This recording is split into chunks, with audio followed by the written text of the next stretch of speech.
Bien, buenas tardes. El día de hoy estamos trabajando con este video integrador.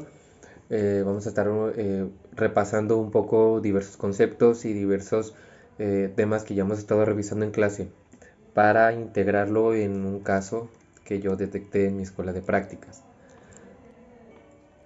Hablar de inclusión, de multiculturalidad, de equidad, de exclusión, pues implica una serie de conocimientos teóricos que nos desembocan en una observación exhaustiva dentro de las escuelas de prácticas. Para tener en cuenta estos aspectos y para poder llevarlos a la práctica y a la identificación y a la resolución, pues tenemos que tener como todo un antecedente de haberlos estudiado, de haberlos leído y de haberlos repasado. Es esa acción de generar espacios para que todas las personas desde su diversidad puedan vincularse, puedan aprender, puedan desarrollarse y puedan interactuar. Al hablar de inclusión estamos hablando de una interacción entre una diversidad de personas, diversidad en cuanto a capacidades, en cuanto a pensamientos, en cuanto a creencias, formas de vida, estilos de vida y cosas que nos puedan aportar cada uno desde su propia diversidad. Al hablar de interculturalidad estamos haciendo un énfasis en todas estas personas que tienen un bagaje conceptual, no, un, una serie de pensamientos y de cultura, tradiciones, creencias que son distintas entre sí, pero que se juntan y se retroalimentan y se interactúan entre cada uno. La inequidad, pues es esta acción, es una serie de acciones que van encaminadas hacia gestionar todos los recursos o todas las oportunidades para todos de acuerdo a lo que merecen, ¿no? Y pues bueno, vulnerabilidad, pues estamos hablando de esos factores o de esas características de las personas que nos pueden llegar a poner en una posición vulnerable o en una posición en desventaja para recibir algún tipo de apoyo o para ser incluidos en algún aspecto escolar o social. Otro aspecto muy importante que hay que tener en cuenta son las barreras para el aprendizaje y son todas estas características de las personas que pueden ser cognitivas o físicas o sociales mmm, que limitan la interacción entre la persona y su contexto inmediato o entre la persona y otras personas. Estas barreras pues pueden limitar efectivamente el acceso a la educación y a las oportunidades del aprendizaje que en ellas se consideran.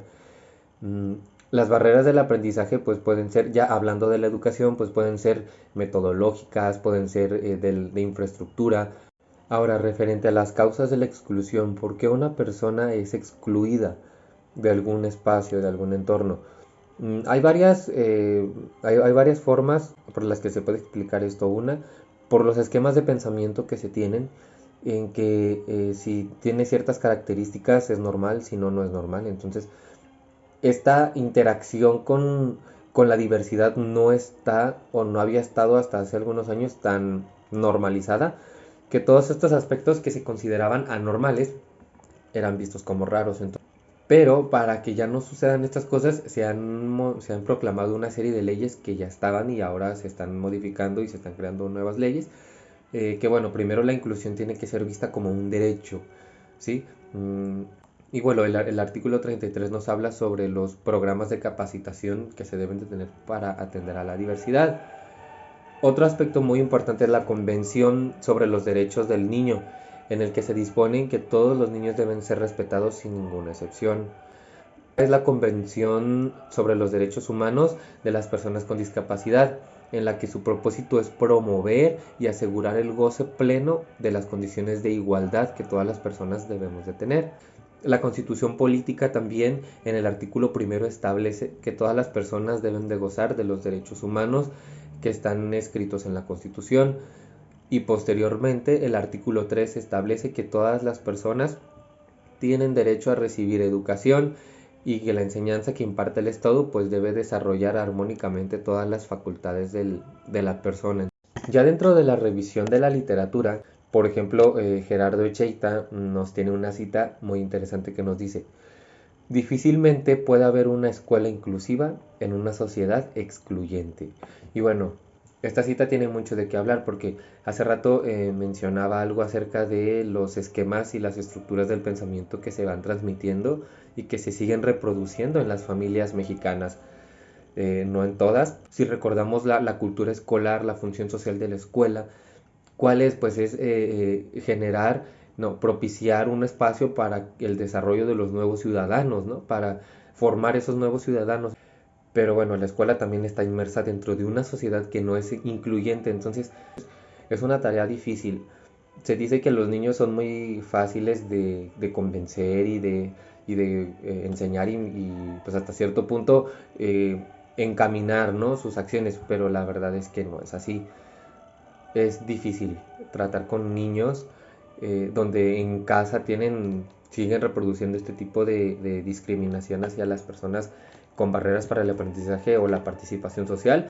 Personas diferentes les llaman, enfermitos les llaman, loquitos les llaman, términos despectivos que atentan contra la dignidad humana. Entonces, la escuela, al tener estas personitas que en la calle y en su casa están recibiendo un tipo de educación y vienen a la escuela y se confrontan con una nueva, pues ellos están como en la libertad y en este desarrollo del discernimiento del pensamiento crítico, pues bueno, nosotros como maestros tenemos que hacer todo lo posible porque estas prácticas inclusivas sean siempre en beneficio de la sociedad. Nos dice que en lugar de enfocarnos en los criterios diagnósticos para categorizar a los alumnos, hay que atender las necesidades educativas que están presentando para que puedan responder a las tareas académicas.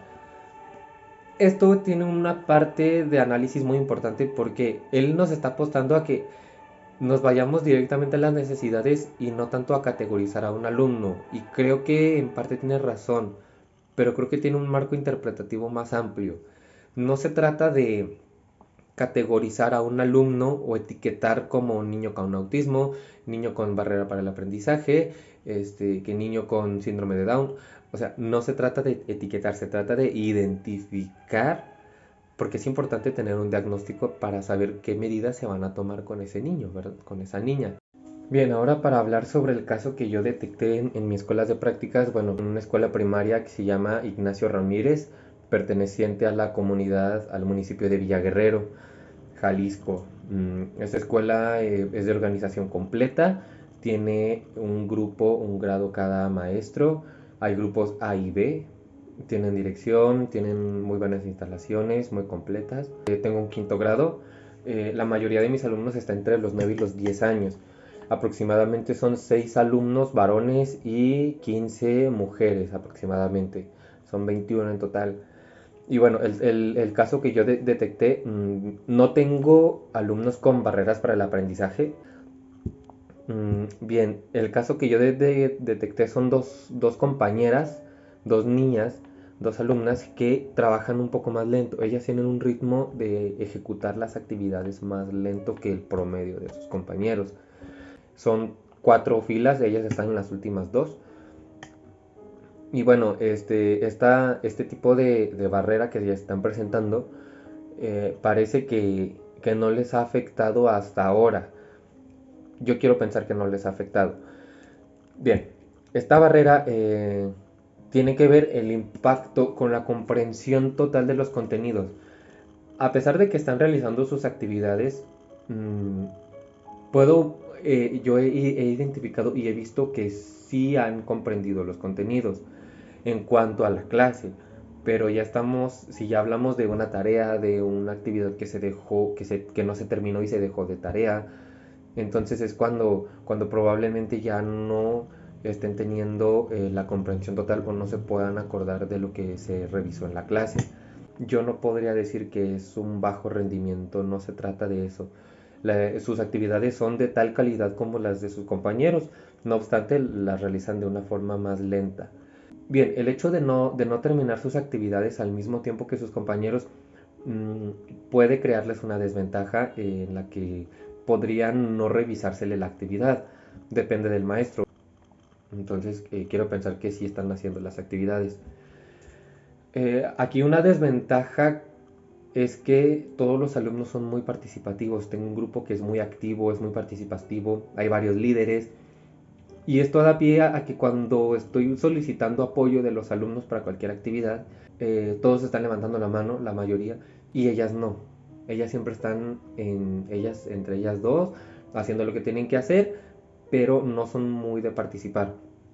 Entonces yo lo que hago es, de repente sí les doy papeles activos en la clase, como reparte estos libros, borra el pizarrón, no sé, tráeme esto por favor explica esto. A ellas sí les asigno de que, por favor, puedes pasar y mostrarnos lo que hiciste. Entonces yo trato de incluirlas de esta forma. Aquí la barrera que está presentando, yo la considero que es barrera metodológica. No me acerco lo suficiente para poder ir a hacer las actividades con calma, debido a que pues allá hay otros niños que están haciendo relajo, que otros ya me preguntaron qué es lo que vamos a hacer. Y bueno, cuando son participaciones grupales, por lo general les doy la palabra a otros alumnos que también son muy participativos. Durante la primera semana sí estuvieron como un poco más alejadas, y al yo percatarme de eso, ya para la segunda semana ya estuvieron más incluidas estas actividades para las planeaciones, ya estuvieron mejor estructuradas, ya la atención ya iba enfocada a los alumnos que yo ya había detectado que tienen esta situación, ya atendiendo las particularidades ahora sí, ¿no?, que de los alumnos. Entonces, ahora, la propuesta que yo tengo como maestro es que mi planeación sea un poco más inclusiva, que designar estas actividades que sean también un poco más pasivas, más reflexivas, más relajadas, para que ellas tengan la oportunidad de incluirse en el grupo. Lo que puedo hacer es incluirla y que haga hasta donde ella considere posible, hasta donde su propio aprendizaje le permita. Y bueno, ya depende de la situación, yo voy viendo si le voy poniendo un poco más de trabajo o hasta ahí, para que también ella vaya creciendo en esta escalada del conocimiento, del desarrollo de habilidades, que primero potencie las que ya tiene para que después pueda construir nuevas habilidades, o adecuar mis explicaciones a sus palabras, que ellas me puedan comprender y repetir las veces que sea necesario. Designar espacios solos para ellas, motivarlas y darles papeles un poco más activos en clase. Esa es la propuesta que tengo hasta ahora.